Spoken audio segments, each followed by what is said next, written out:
everybody. Stacey and Dave Riska here, your Cups to Gallons champions.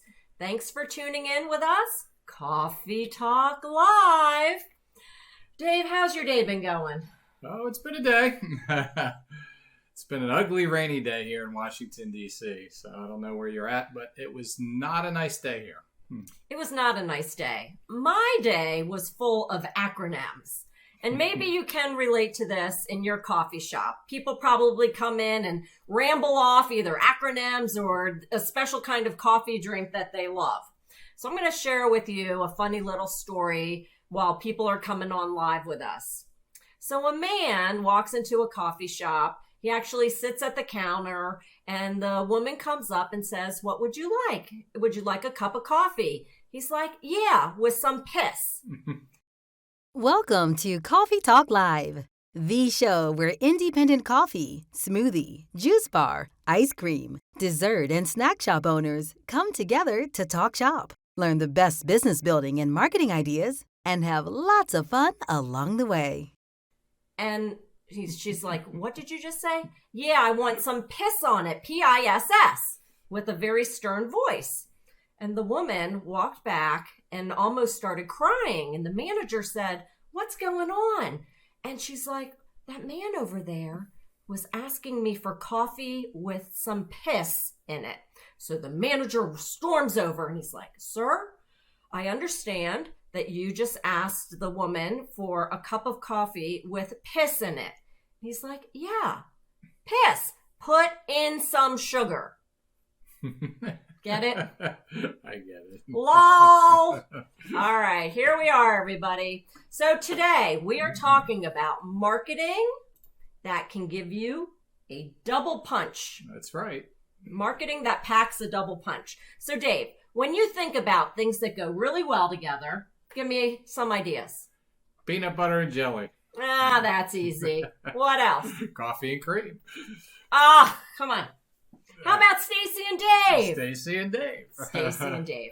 You know what else goes well together, if you ask me? Chocolate and wine. I knew she was going to say that one. And events and catering. And that's what we're talking about today. Events, marketing that can pack a double. And actually, I'm going to share a special bonus, a triple punch. Are you ready to join us here today? Pop in, say hello, tell us where you're from, and we want this to be interactive. Ask questions, engage. This is a very in-depth topic. This is not something we're going to be able to teach you from beginning to end in the next 20 minutes. So we're thinking we're actually going to make it a bonus day in our upcoming Cups to Gallons training program. So if events are something that you want to learn more about, just type "I want to know more" in the comments so that we know that that's a topic you're interested in. All right, so events. Now, the group tuning in today, Dave, they may not know what an event is because an event is kind of a generic term. What do you mean by events? It's a good question. Events means that you're going out to something that's been pre-organized to sell your services or your products. Is that good? Right. So you're selling, right? It's like taking your store with you to sell, which is very different from what we've been teaching you in how to cater. Because in catering, you're prepaid to do a job and serve a set amount of servings. With events, not so much the case. But events can be really lucrative. For two reasons. Only for two, Dave? Well, you said three. I'm going to go with two. No, I not that there's two reasons. The reason I said that it packs a double and actually a triple punch is because when you go out and do events, it actually is a way to get paid to market your store, but it's also a great way to get your products into so many people's mouths. And then they're like, "This is amazing. Can you come do my party? Can you do my event? Can you do my celebration?" How many times have we had that happen to us? That's exactly how we got started. Exactly. By them coming up saying, "I want this at my daughter's birthday party. Can you do it?" right? Exactly. Yep. Exactly. All right. So we still haven't, I don't think, been clear enough with the group here of what an event is. Give an example of the different types of events that we've done through the years. Wow. Okay. Events can be a fair, a festival, those types of things. It could be a sports tournament. We certainly did a ton of sports tournaments over the years. Concerts. Mm-hmm. Yeah, we did Aerosmith concert. Yeah, we've done, it can be a cheerleading event. Oh. It could be a school-sponsored event, like a career fair. It could be a lot of different things. Yep.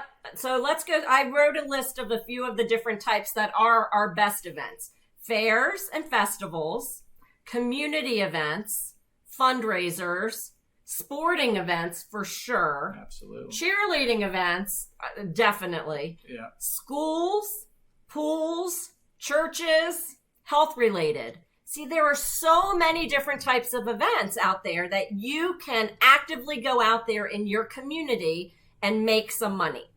So Dave, explain what is an event like? What do you do when you go out to an event? Well, essentially you are taking your store with you. Mm-hmm. Depending on, you usually have a limited menu, not necessarily everything you might have in your store. You'll have a limited menu from what you offer in your store, but you're essentially taking your products and you're setting up some type of an environment out at an event. A lot of times sometimes it'll be indoors, sometimes it'll be outdoors, Mm-hmm. right? Sometimes they'll provide shelter for you. Sometimes you have to provide your own shelter, meaning a tent. You are required to get health department approved generally for an event. Unlike with catering, you don't necessarily have to do that. So an event is you're taking your services and your goods and you're going out and setting it up somewhere and selling those just like you would in your store. Great. Now, from your experience, do you charge the same, less, or more when you go to an event? That's a trick question. I'm going to let you answer that. You will find that in general, you can charge more when you go out to an event. And here's why. Than in your store. Than in your store. So if you sell, let's say, a cup of coffee for $4 in your store, you can probably very easily get $6 or $7 for that same cup of coffee. And nobody will complain about it. Actually, everybody will tip because a lot of these events go from the very early morning. When you get there early in the morning, you have the vendors, the other people who are there as part of the event setting up. And what they don't have is coffee. They are desperate for coffee. So they'll pay anything for it. And then the attendees coming to the event, everybody wants a pick-me-up. They love having a cup of coffee. And they know and appreciate that you're bringing it to them. So charging $1 or $2 more, no one ever complains about it. Would you agree? Yeah, I agree. Rarely. I can't say it never happens, but in general, they know that you have really taken your store and moved it to them, so they're actually very grateful that you're there, and they are willing to pay extra. Yeah. All right, Dave. So over the years, we've done hundreds of events. I'm going to say thousands. Yeah, probably thousands. You're Let's right. Keep going. Share with the group. I don't know. What is your most memorable? Like, what was our best day? Okay. So I won't call it our best day, but it's probably the most memorable day is that at the time we had 3 food trucks, and one of our food trucks was part of a very large lacrosse tournament. And this was at a private school, I believe, not too far from here. And it was a pretty captive audience, meaning that they really couldn't go out anywhere from this place to go get anything to eat or drink. So we had kind of a captive audience. And I remember it was just her and I. It was just the 2 of us. And it was hot, and we had a line across. We were on a concrete, I think it was a basketball court or something like that. And the line all day was across the basketball court down the street. I mean, it just at least 100 people deep. It didn't stop. It was there from the minute we got there. I had to run out. I mean, we'll get to, planning for events and, some of the things that happen when you plan for events. I had to run out because we ran out of ice like 3 times that day and leave her by herself with a line of 100 people. We had no choice, or we would have run out of supplies, out of ice. So that was by far one of the most memorable days for me. I mean, how about you? What's your most memorable? All right, so that was probably that was a great day. We came home with cha-ching, cha-ching for sure. So let me share the not so great one. I could think of a few of those. Yeah, right. So what was last week where we were talking about catering blunders? Okay, we'll talk about event blunders. So I will never forget it to this day. We were doing a very large soccer tournament, so large that it was actually at 3 different locations. And we were the exclusive vendor. So we went out. It took a full day to go set up each location because we had to load up the trailer, set it up, go back, load up the trailer, go and set it up. This is in Washington, D.C. traffic. So it took a full day to do that. That night, boom, thunder, lightning, hail, almost hurricane weather here in Washington, D.C. We never get. You wake up in the morning and it's a flood.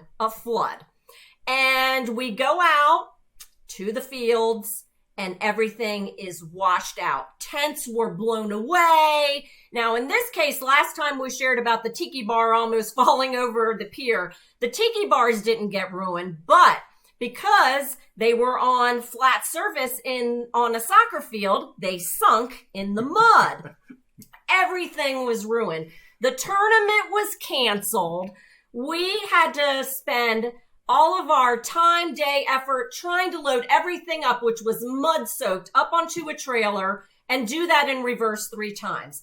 And I will never forget, Dave and I were driving back and he looked on the side of the road and there was a white, empty ice cream truck for sale. And he said, wouldn't it be great if we could just pull up, open up the window on that ice cream truck and sell? And he was like, wait, that's a good idea. And he literally pulled out his computer and started researching. And that's actually how we started our first food truck. Right. That is a true story. That is a very true story. I remember the ice cream truck right there. It was right across the street. We should have just pulled it in. So, yeah, that's a very true story. And it does happen. Those things do happen. All right, so we've shared a little bit of the good and the bad. Let's go a little bit more in depth. What do you feel are some of the pros of doing events? Why should the people out there consider it as a strategy to go from cups to gallons? Well, I think, the number one is the reasons that you had said. There are really 3 benefits to it, but it's a way to get paid to do marketing, right? That's the biggest for sure. You're paid, right? You're going out there. People are paying you. You get money. Yet you're getting your product into everybody's mouth, and it's an opportunity to promote your catering services. That's right. I mean, I can tell you we've gotten hundreds and hundreds and hundreds and hundreds of catering jobs over the years from people just walking up and saying, how can I bring you to my next, school event? How can I bring you to my work? How can I bring you to my son's birthday party? So just being out there and being in front of the people and getting your wonderful products in their mouths, as Stacey says, they will ask you for your other services. Where is your store located? I want more of this great stuff. It absolutely is a great way to market your business, your catering, both together. But another benefit is that it is mostly a cash business. Yeah, that green stuff. Not the grass, but cashish. A lot of people, they come up with 20s. So actually, when you do events, make sure you go with a big bank of 5s and 1s because people always come first thing in the morning with a $20 bill. Right. And that's changed. That's changed since we started. It used to be 90% cash and maybe 10% credit cards. Now it's probably more like 60% credit cards and 40% cash, but still very much is a cash business. And the people tip really well. They do. They're so appreciative of you being there, sometimes you're out there and the weather's not so good. It's hot, it's cold, it's really early in the morning, and they just are sympathetic and they'll tip very well, at these types of events. So not only are you marketing your store, but your people that are working there, or maybe you, are getting tipped on top of it. Right. So when you're thinking about doing events, you want to pick an event where, one, there's a captive audience, right? Sporting events are really great for this, whether it's a soccer tournament, lacrosse tournament, football games, because the people come and they're stuck there. And usually they're in the middle of a field somewhere where there's no food or drink nearby. So people are just so gracious that you're there. And like we said, they'll pay anything for what you have. So those kinds of events are really good.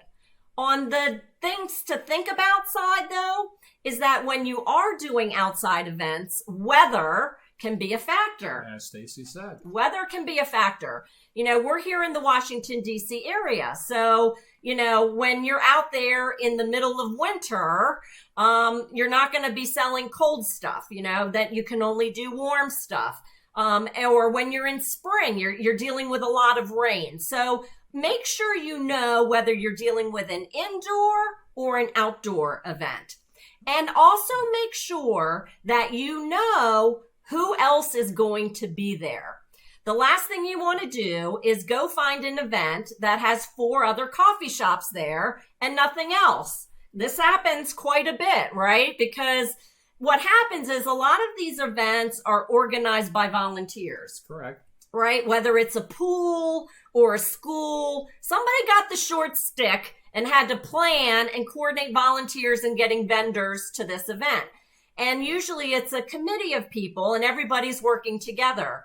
But then what happens is 6 people are coordinating getting the vendors for the event, and then 6 of the same kind of vendors show up. Yeah, that does happen, and you have to be prepared to make sure that you do everything you can to minimize that. And on top of that, another thing to think about with events is that you really need to be, and it goes back to the weather. I mean, I can't count. You have to be prepared. That's what I was going to say, because sometimes the day before, they'll say it's going to be sunny and 75 degrees, and you wake up and it's cloudy, cold, and 50 degrees, right? And so you have to be a little bit flexible sometimes on what you offer. Sometimes we'll have to undersupply smoothies and oversupply maybe hot chocolate and coffee because the weather has changed from what was originally intended. So that's something you have to be aware of. So that means you have to keep some supplies for events on hand to be flexible like this.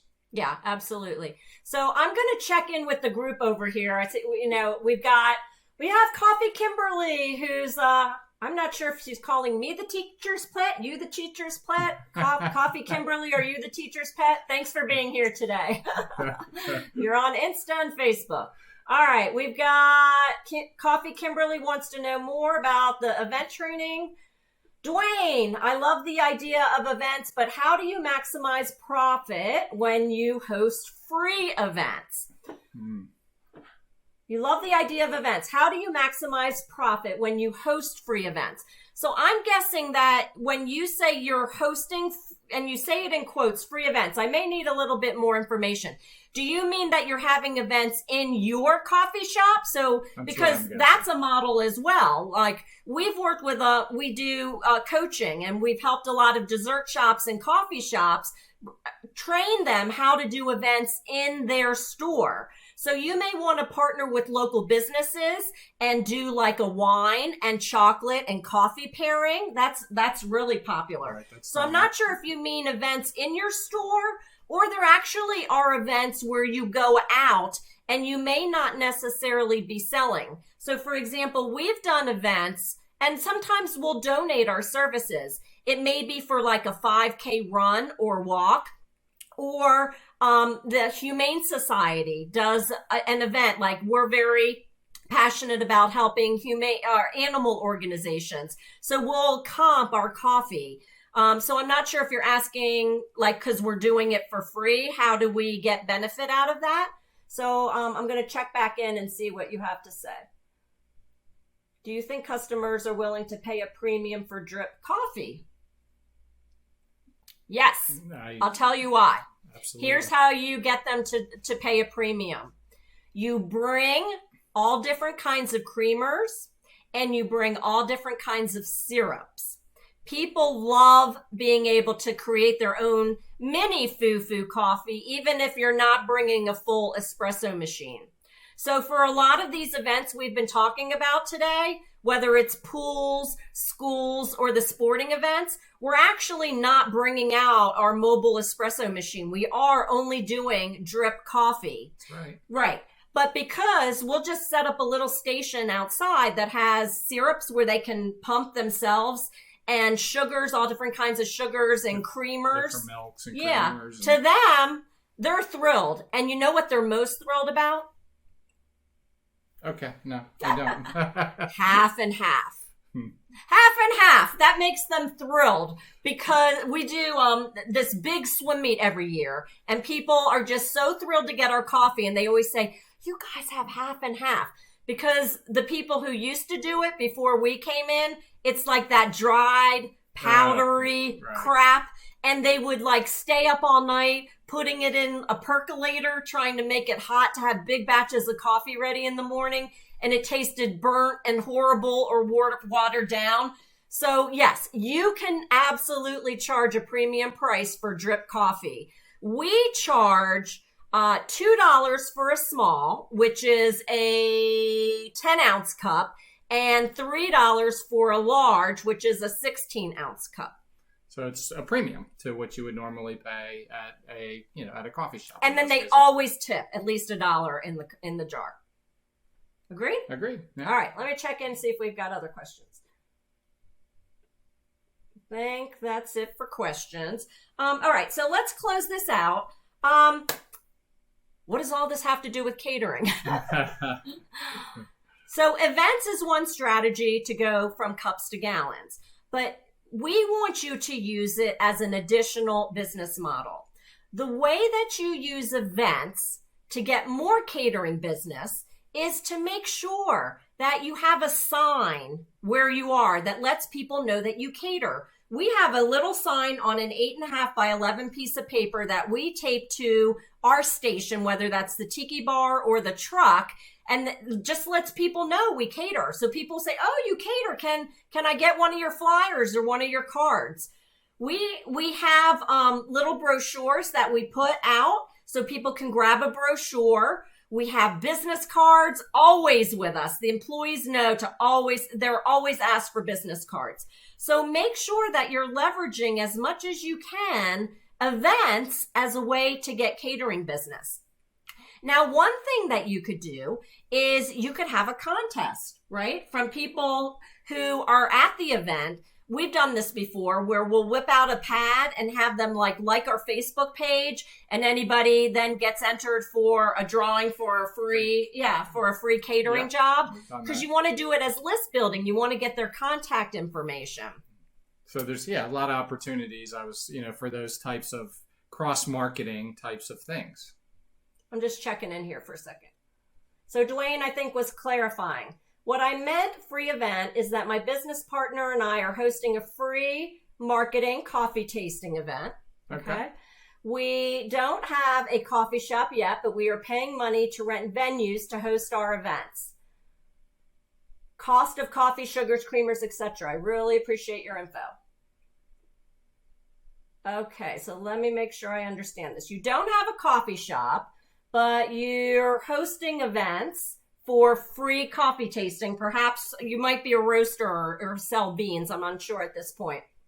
And so you're going to different venues, letting people taste your coffee. So if I'm understanding this correctly, you're basically sampling, right? And that, we say double thumbs up. Triple. Yeah.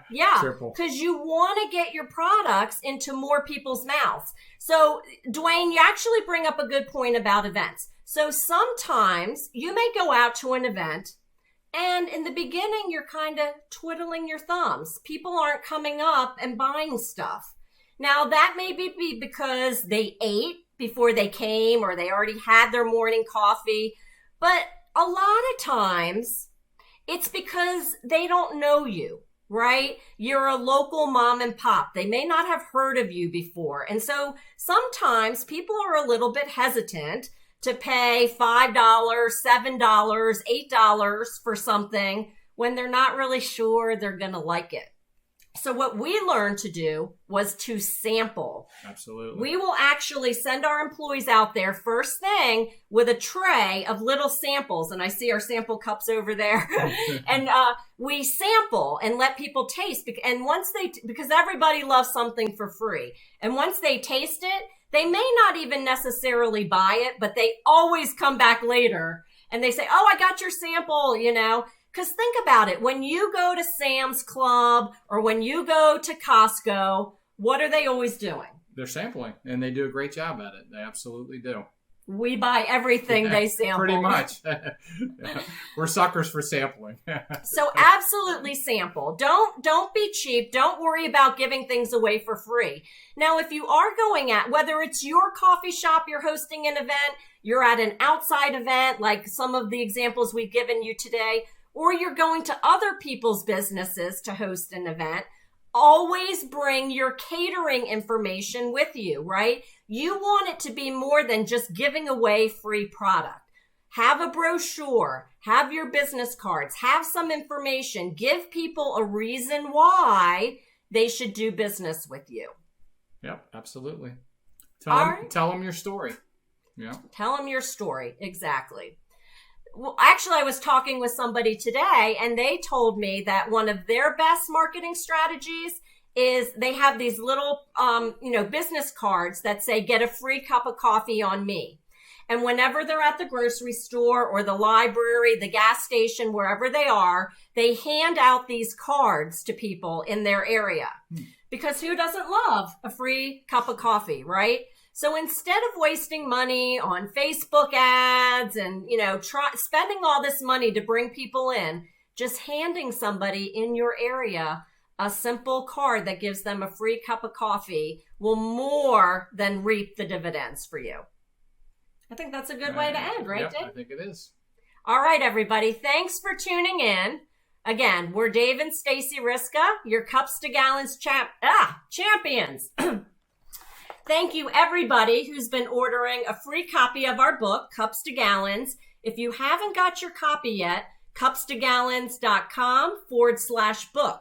And those of you who have read it, we would love to get a review so that others will know what your biggest takeaway is.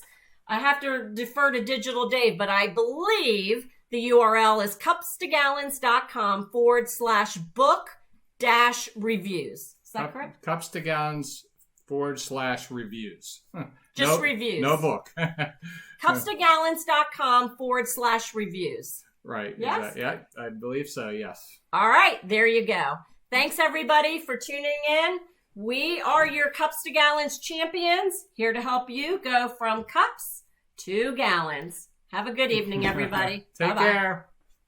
Attention coffee, smoothie, juice bar, ice cream, dessert, and snack shop owners. Are you sick of selling one cup at a time? It's time to learn how a 5-letter word can transform your business so you can go from cups to gallons. Come join the free Cups to Gallons Facebook group so you can learn to cater your way to success and go from cups to gallons. Join us at cupstogallons.com/group. That's cupstogallons.com/group.